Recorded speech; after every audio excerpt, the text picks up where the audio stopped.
Magandang araw po sa inyong lahat. Ito po, papaliwanag ko lang po ito tungkol po dito sa ano natin, automatic oil level regulator o yung automatic shut off. O kaya automatic oil controller mga bossing. May mga nagtatanong po niyan. Papakita ko na po dito ng actual.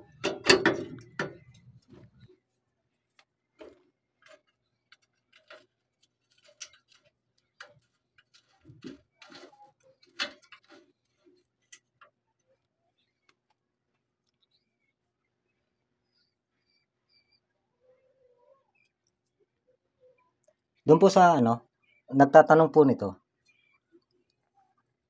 Ito po yung automatic controller.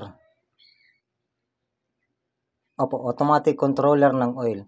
Halimbawa po, ibubukas natin ito. Yan. Ayan mga boss. Kaya po tinawag na controller. Pag marami na pong langis doon,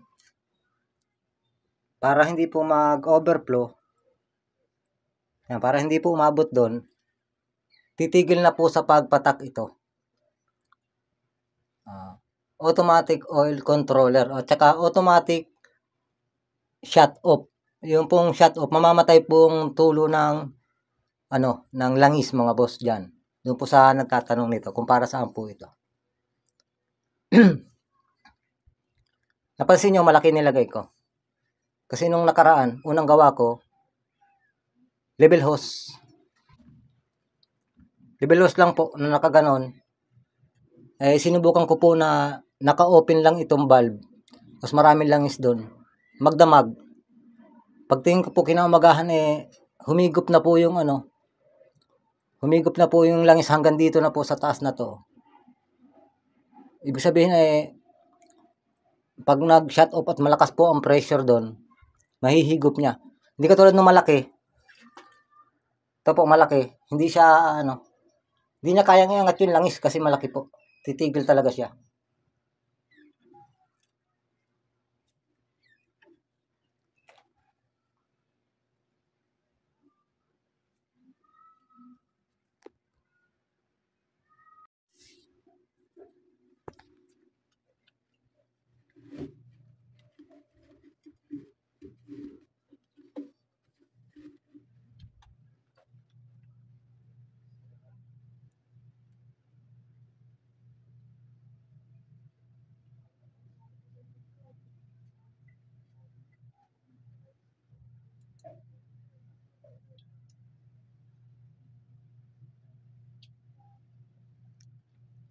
Use motor oil mga boss. Use motor oil po.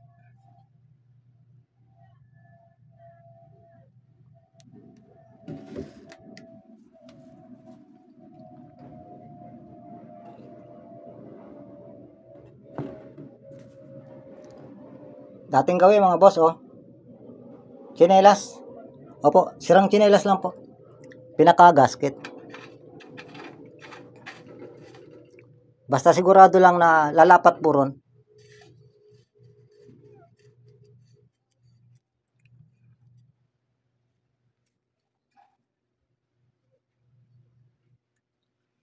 Open po natin. Ito hindi ko pa po alam kung tama na yung gawa ko ron. Ito po ay libilado. Tingnan po natin kung titigil siya.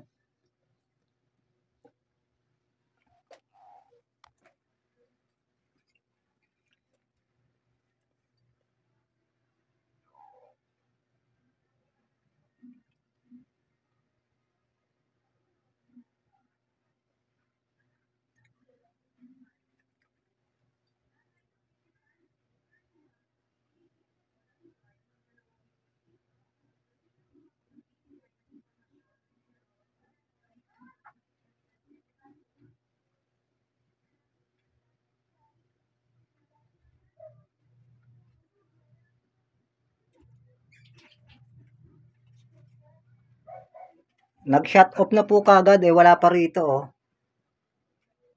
mga boss. Bali babawasan ko po yun. Bali, babawasan ko po ito. Babawasan ko po yung dulo nun para umungat ng konti yung dulo nito. Ayan, kita nyo, oh, mistap. Para po magkaroon dito, mga boss.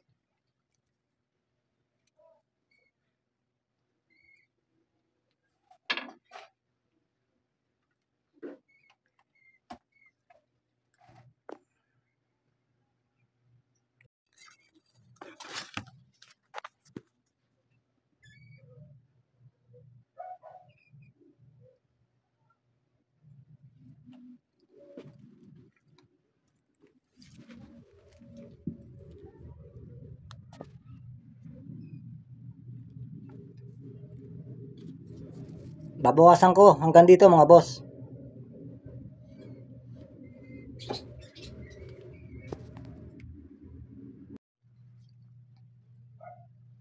Mga boss, ayun po yung nabawas.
Konti pa, mga boss. Ayan, bahagya lang po nakarating.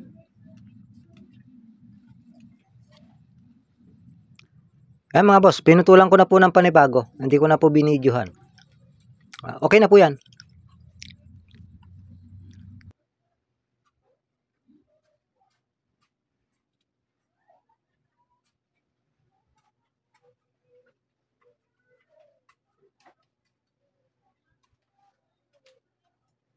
Ya. Pwede makaya ng ulit ting-ting. Sali ko lang.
Ito na po. Sige.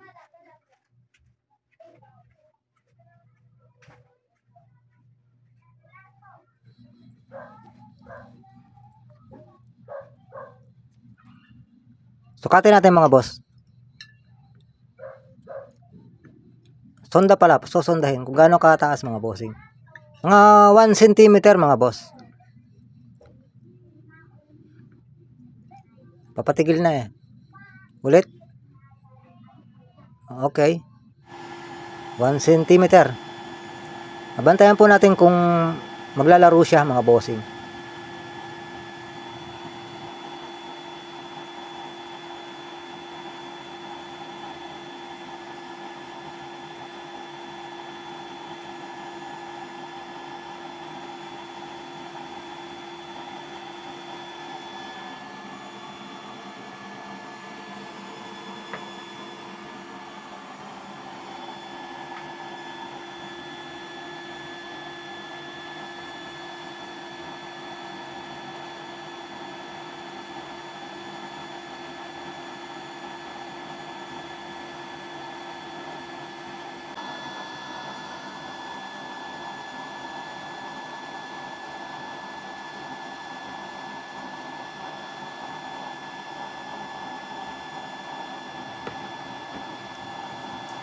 Ayan, accurate mga boss.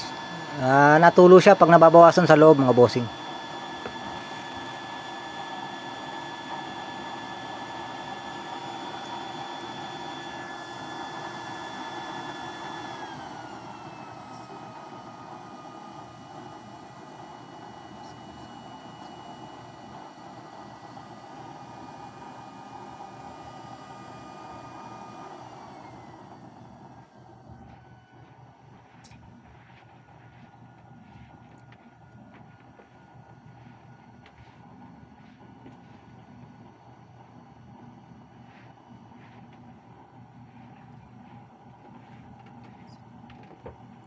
Ayan mga boss, napapansin nyo naman, kita naman sa camera na pag nababawasan po doon ay nagdadagdag po yan. Pinapalitan po niya yung nababawas po sa loob. Maraming salamat po sa nagsusubaybay. Magandang araw po sa inyong lahat. Doon po sa kapumunta lang po sa channel, dating gawi po. Kung nagustuhan nyo po itong video, pasubscribe naman po ng channel. Pahit po ng notification bell para po updated po kayo sa susunod ko pa pong i-upload na mga video. Maraming salamat po.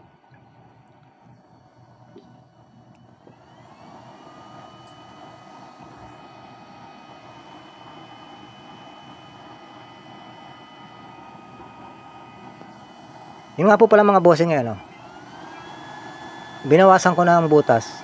Kaya hindi yan masyadong malakas katulad nung una kong in-upload. Apat-apat na lang po yan. Kasi kung ang estimate ko dyan, kung hihina siya, ay kung hihina, bubutasan ko ulit gagawin kong ulit walo-walo. Apat-apat po yan, apat-apat. Apat na layer sa ilalim, tapos yung laser plane sa ibabaw mga bossing.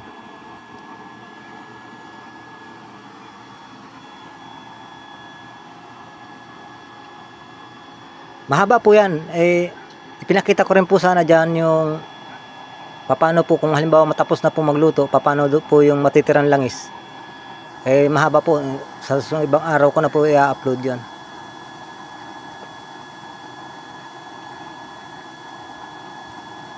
Madali naman po i-style Pag malapit na po kayo matapos, i-off nyo na po yung gripo para wala pong problema.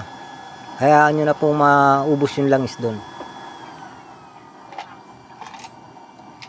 Para wala lang po kayong lilinisan. Kasi pag tuyo na ang langis doon, pati carbon tunaw mga boss.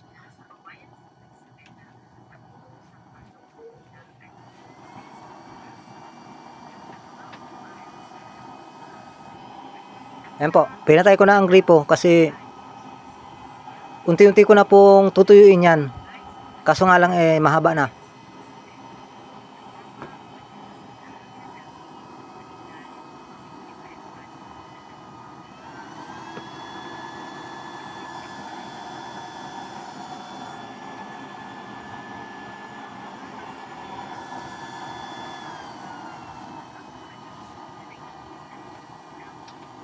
Maraming salamat po sa pagsubaybay.